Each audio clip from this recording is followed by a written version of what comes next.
Assalamualaikum saudara, 1 tahun sudah COVID-19 melanda negeri. Hingga saat ini kasusnya terus meningkat khususnya di Kabupaten Siak. Penyebarannya begitu signifikan dengan banyaknya menelan korban jiwa, menimbulkan kematian, menyerang berbagai gejala penyakit atau tanpa gejala. Tentunya ini harus terus kita waspadai dan bagaimana kita dapat terhindar dari COVID-19 serta hidup sehat di masa pandemi COVID-19 ini. Kita akan bahas di Siak Sehat bersama Dr. Beni Khairuddin, spesialis anestesi MKes, dan nanti kita akan membahas tentang hidup sehat di masa pandemi COVID-19. Oke dok, Assalamualaikum warahmatullahi wabarakatuh. Waalaikumsalam warahmatullahi wabarakatuh. Apa kabar dok? Sehat, alhamdulillah. Alhamdulillah. Iya, ya, karena juga kita ini udah setahun ya dok ya, Iya. dilanda COVID-19 Iya. ini.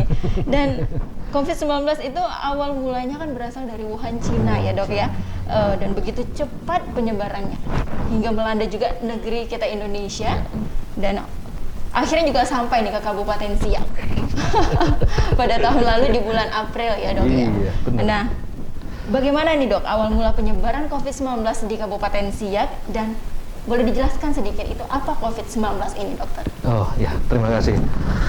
Nggak terasa ya, COVID sudah ulang tahun. Sudah tahun berjalan dan masuk Kabupaten Siaknya di bulan April, di mana pasien pertama dulu pasien dari perjalanan dari provinsi tetangga kita yang dia pulang ke daerah Kecamatan Kandis. Nah, itu pasien pertama kita. Selanjutnya mulai berjalan terus, pasien-pasien yang datang hampir semua kecamatan datang. Sampai hari ini penanganan kita di pandemi COVID-19 ini, pasien-pasien masyarakat Kabupaten Siak sudah sekitar ribuan, dan yang di rumah sakit rata-rata per hari itu sekitar 20-30 orang per hari kita rawat. Puncaknya kemarin kita itu merawat pasien itu sekitar 65 pasien per hari, dengan sesuai dengan jumlah tempat tidur untuk pasien COVID di RSUD Tengkurapian kita siapkan di rumah sakit ini. Jadi full terus di bulan Juli, Agustus, September. Nah, alhamdulillah akhir-akhir ini pasien-pasien COVID itu sudah mulai menurun. Nah, ini mungkin saja, alhamdulillah, mungkin kesadaran masyarakat sudah mulai meningkat terhadap protokol kesehatan, sadar bahwa memang COVID itu ada, COVID itu nyata, jadi semua mulai waspada karena mungkin tangganya, keluarganya, atau diri dia sendiri sudah terkena COVID.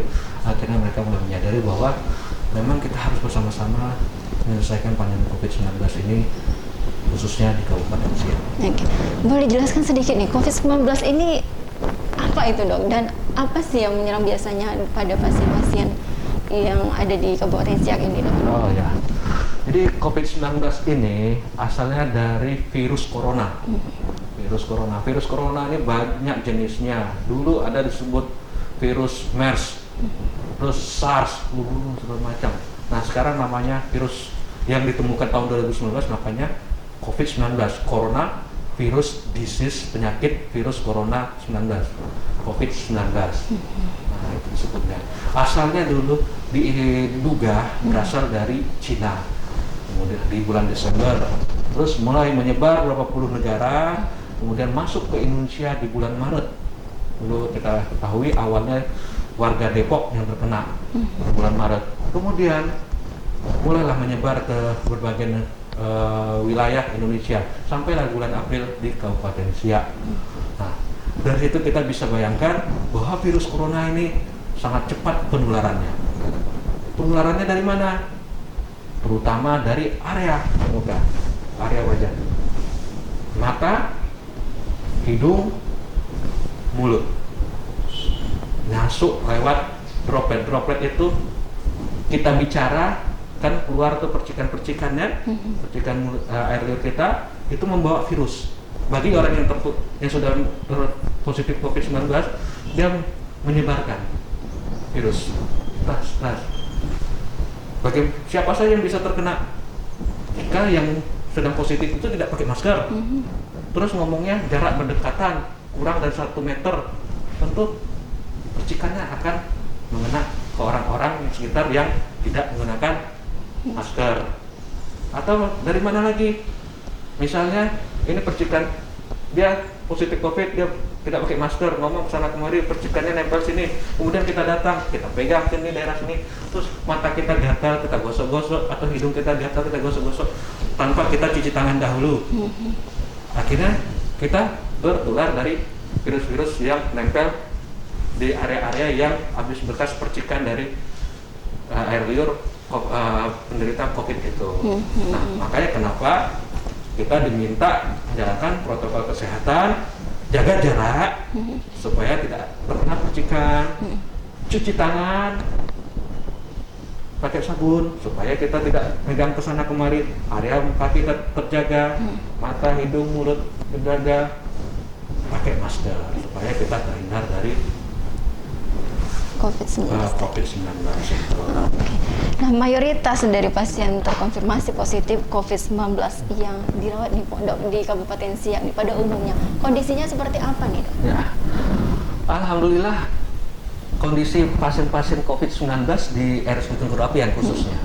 Nah, berdasarkan aturan, berdasarkan pedoman dari Kementerian Kesehatan, pasien-pasien yang dirawat itu di rumah sakit itu pasien-pasien yang bergejala. Yang tidak bergejala secara peraturan Menteri Kesehatan bisa isolasi mandiri atau dia gejalanya ringan, misalnya cuma demam saja. Cuman pemerintah Kabupaten Siak ini begitu pedulinya terhadap masyarakat, ingin agar masyarakat itu betul-betul tertangani dengan baik. Siapapun yang positif COVID harus di fasilitas yang disediakan pemerintah. Jika dia bergejala, dia di rumah sakit. Jika dia tidak bergejala, dia di fasilitas isolasi mandiri yang disediakan oleh pihak Pemda Siak, seperti asrama haji, hotel-hotel, atau di Perawang tuh mes Indah Kiat. Nah, itu disiapkan. Nah, bagaimana kondisi pasien-pasien kita? Secara umum sama dengan mayoritas pasien-pasien COVID di tempat lain. Memang secara data, laporan-laporan dan seluruhnya, 80% pasien-pasien itu tidak bergejala. Jadi karena 80% tidak bergejala, jadi orang selalu menganggap remeh COVID itu. Semua di-COVID-kan, semua di-COVID-kan, nggak sakit kok COVID. Padahal kan kita bisa tahu COVID itu kan dari hasil pemeriksaan swab, PCR. Ternyata ada protein-protein virus COVID itu di dalam tubuh kita. Ternyata virus itu ada di dalam tubuh kita. Setelah dicek, tidak bergejala. 80%, cuma 20% yang bergejala, baik ringan, sedang, berat. Dan dari ringan, sedang, berat itu 20% itu cuma 5% yang berat dan kritis sampai meninggal. Tidak banyak. Tidak banyak. Cuma 5% yang sakitnya berat sampai meninggal, itu cuma 5%. Dan itu memang data dunia seperti itu. Tapi kita kan supaya lebih baik kita menghindari kena COVID. COVID ini gampang menular. Siapa sih yang bisa memastikan dia akan masuk kelompok 80% atau masuk kelompok yang berat? Kan enggak. Lebih baik kita hindari supaya tidak tertular COVID-19 itu. Kalau kita memang abai, ya kalau nasib kita lagi nggak baik, kondisi kita nggak fit, terus stamina kita nggak bagus, kita lagi sakit atau punya penyakit yang lain menyebabkan COVID-nya makin ganas, bisa-bisa kan kita jatuh ke kondisi yang berat sampai sesak napas. Sudah sembuh pun sesak napasnya itu masih ada, bersisa segala macam, terpaksa berobat sampai berbulan-bulan, dan kita ada kasus-kasus seperti itu. Nah, itu yang kita hindari. Kalau sudah kayak gitu kan nanti untuk beraktivitas pun susah. Ya? Berarti banyak sekali yang pasien atau orang-orang nih dengan tanpa gejala ini ya COVID ini ya, Dok ya. Dan kalau kita kan untuk mengetahui kita COVID-19 kita harus PCR atau juga swab begitu, Dok. Nah, itu bagaimana bisa tahu kita atau kita tidak bergejala nih, tapi rasa-rasanya kita ingin tes lah gitu kan. Kita bisa dapatkan di mana, Dok, kalau di Kabupaten Siak ini, Dok? Di Kabupaten Siak, di beberapa puskesmas, di beberapa fasilitas kesehatan, baik rumah sakit kita bisa lakukan. Bagi yang mau melakukan perjalanan, bisa melakukan pemeriksaan swab antigen atau rapid antibody, atau kalau mau swab PCR itu bisa di Rumah Sakit Perawang atau Rumah Sakit Pekanbaru yang ada. Kita di rumah sakit kita ini belum ada, tapi kita bisa untuk screening untuk swab antigen dan swab antibody. Nah, itu untuk menentukannya, dan pelacakannya juga dari orang-orang yang sekitar kita. Apakah kita pernah berkontak dengan orang-orang yang pernah sedang positif COVID-19? Nah, itu perlu kita curigai juga. Itu pemeriksaan, kalau saat ini nih dok, pemeriksaan swab PCR begitu, apa periodenya seberapa lama, maksudnya atau seminggu kah atau 2 minggu kah gitu? Oh, Kita swab gitu? nggak ada ketentuan. Maksudnya jadi gini, COVID ini mulai terinkubasi, mulai bergejala biasanya 3 sampai 7 hari.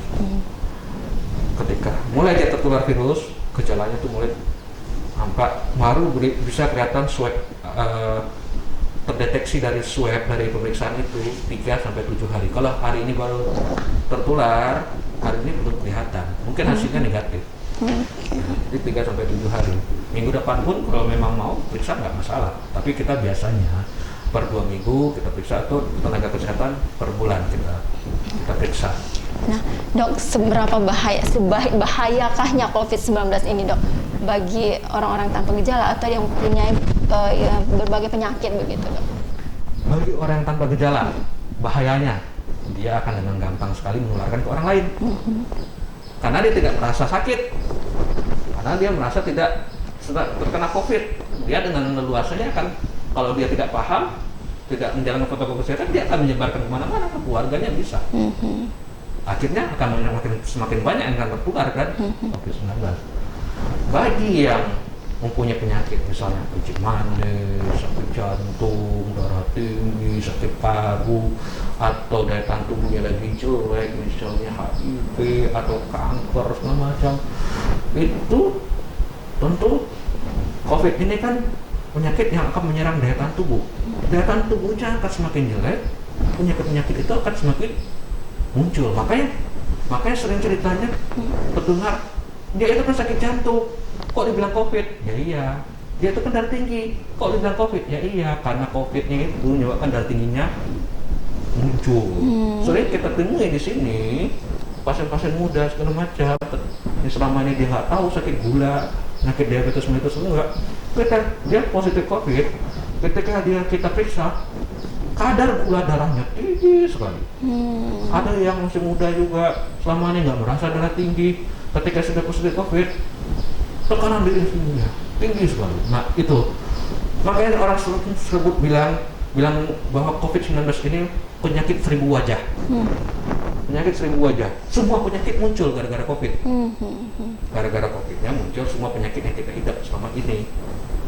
Ya, berarti makanya kan orang bilang semua di COVID kan, ya bukan semua di COVID kan, karena COVID itu penyakit-penyakit yang ada di tubuh kita itu muncul. Dia menyerang dan semakin ngedrop berarti ya dok ya. Oke. Nah saat ini kan kita sudah di masa transisi pandemi COVID-19 nih ya dok ya. Di mana-mana berbagai fasilitas umum seperti pasar, tempat wisata dan lainnya juga sudah dibuka. Bagaimana kita berperilaku hidup sehat nih dok? Tapi nanti kita akan lanjutkan ya dok, bincang siang sehat bersama Dr. Beni Khairuddin, spesialis anestesi MKes. Usai jeda berikut.